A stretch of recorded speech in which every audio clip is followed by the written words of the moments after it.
চতুর্থীতে রক্তদান শিবির করে দুর্গাপূজার উদ্বোধন দুবেরডাঙ্গাতে। রক্তদান মহান দান, এই বাণীকে পাথেয় করে স্বেচ্ছায় রক্তদান শিবিরের আয়োজনের মাধ্যমে বাঙালির শ্রেষ্ঠ উৎসব দুর্গাপূজার সূচনা ঘটল বাঁকুড়া জেলার গঙ্গাজলঘাটি ব্লকের দুবেরডাঙ্গা গ্রামে। রবিবার মহা চতুর্থীর দিনে দুবেরডাঙ্গার 16 আনা সার্বজনীন দুর্গোৎসব কমিটির 209তম বর্ষে স্বেচ্ছায় রক্তদান শিবির আয়োজিত হয় দুর্গা মন্দির প্রাঙ্গণে।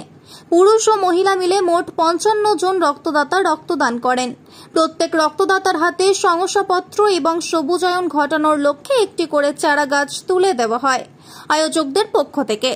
বরজোড়া ব্লাড ব্যাংকের তরফে রক্ত সংগ্রহ করা হয়। আয়োজকদের উদ্যোগকে সাধুবাদ জানিয়েছেন এলাকার মানুষজন।